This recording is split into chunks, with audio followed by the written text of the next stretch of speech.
Olá, queridos irmãos, sejam bem-vindos a mais um estudo do livro O Céu e o Inferno. Estamos na segunda parte, capítulo 8, Expiações Terrestres. E vamos dar continuidade à comunicação do espírito Juliane Marie, a mendiga. Sabemos que Juliane Marie era uma mulher, uma velha, enferma, que vivia da caridade pública e sempre era socorrida por um amigo denominado A, Senhor A. Um dia ela passou mal perto de um poço, caiu dentro desse poço e depois desse acidente ela veio a óbito. E as pessoas ainda falavam que ela tinha tentado se suicidar. Mas ela veio à comunicação e disse que não era verdade. Esse amigo, na verdade, até queria poder comunicar-se com ela para poder ajudá-la. Mas o guia do médium veio dizendo que ela não precisava de ajuda, porque ela era um espírito bem esclarecido. Ela já estava numa condição de um espírito feliz e ela passaria agora a ajudar esse amigo que ainda estava encarnado, se ele assim o quisesse, a trabalhar na caridade para socorrer os mais necessitados. Vamos dar continuidade agora à outra comunicação dela. Evocado a 10 de junho de 1864 na Sociedade de Paris, o espírito Julien ditou a mensagem seguinte: Caro presidente, obrigada por quererdes admitir-me ao vosso centro. Previstes, sob o ponto de vista social, a superioridade das minhas antecedentes encarnações, pois se voltei à terra com a prova da pobreza, foi para punir-me do vão orgulho com o qual repelia os pobres e os miseráveis.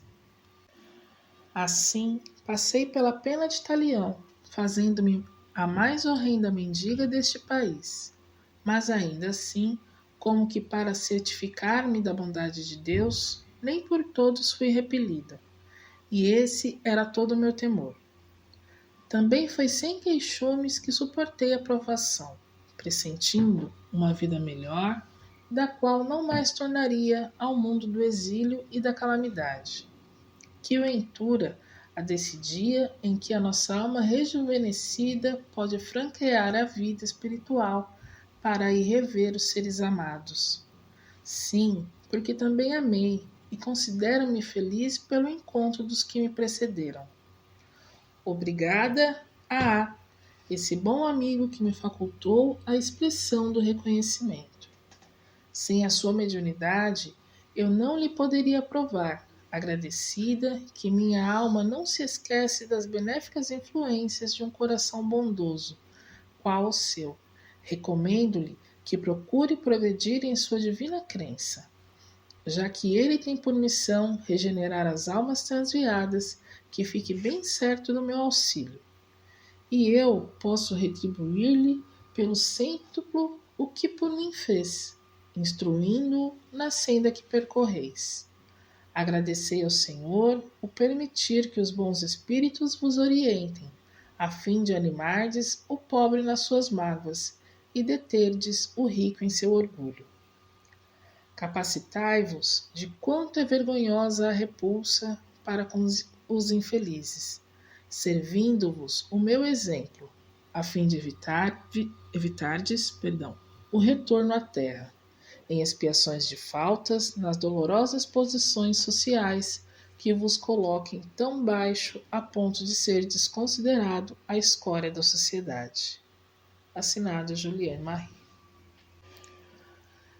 Transmitida a esta comunicação, ele, por sua vez, obteve outra, que é a confirmação. Pergunta: Boa Juliane, uma vez que é o vosso desejo auxiliar-me com os vossos conselhos, a fim de que me adiante em nossa santa doutrina, vinde comunicar-vos comigo, certa de que me esforçarei por aproveitar-vos os ensinamentos. Ela responde: Lembra-te da recomendação que vou fazer e não te afastes dela jamais. Procura sempre ser caridoso na medida de tuas forças.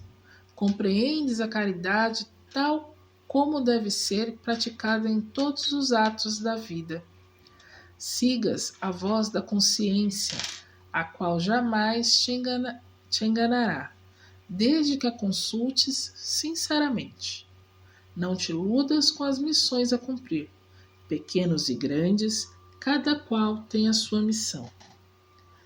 Penosa foi a minha, porém eu fazia jus a tal punição, em consequência das precedentes existências, como confessei ao bom presidente da Sociedade Máter de Paris, que um dia vos há de congregar a todos.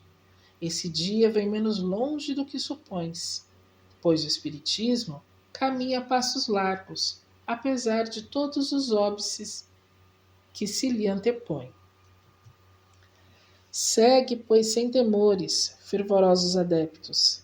Segue que os vossos esforços serão coroados por outros tantos êxitos. Que vos importa o que de vós possam dizer? Colocai-vos acima da crítica irrisória, a qual recairá sobre os próprios adversários do Espiritismo. Ah, os orgulhosos julgam-se tão fortes pensando poder aniquilar-vos, mas, bons amigos, tranquilizai-vos e não receeis enfrentá-los, porque são menos invencíveis do que porventura possais supor. Dentre eles, há muitos receosos de que a verdade lhes venha deslumbrar os olhos. Esperai que acabarão por vir auxiliar a coroação da obra. Julienne Marie. Agora um comentário sobre essas 3 comunicações. Aqui está um fato repleto de ensinamentos. Quem se dignar a meditar sobre essas 3 comunicações, nelas encontrará condensados todos os grandes princípios do Espiritismo. Logo na primeira comunicação, o Espírito manifesta a superioridade pela linguagem, qual gênio benfazejo e como que, metaforzeada, esta mulher radiante vem proteger aqueles mesmos que a desprezaram quando na miséria. É a aplicação destas máximas evangélicas. Os grandes serão rebaixados e os pequenos serão exaltados. Felizes os humildes e os aflitos, porque serão consolados. Não desprezeis os pequenos, porque o que parece pequeno neste mundo pode ser bem maior do que julgais. Então é isso, meus irmãos. Que não julguemos para não sermos julgados. Aqueles, às vezes, a quem a gente despreza, que a gente finge não existir ali na rua passando por uma necessidade, pode ser um espírito de muito conhecimento, que está passando por aquela necessidade por escolha própria, para ele poder subir mais um degrau na escada de evolução. Então, que possamos fazer como ela mesma, esse espírito Julienne Marie, nos ensina, a caridade como deve ser praticada em todos os atos da vida. Que possamos ter empatia com o outro, nos colocando sempre no lugar e nos perguntando, será que eu gostaria que fizessem isso a mim? Todos somos filhos do Criador. Então devemos respeito e fraternidade e caridade a todos. Fora da caridade, meus irmãos, não haverá salvação. Até semana que vem, com o próximo estudo. Que Jesus abençoe a todos.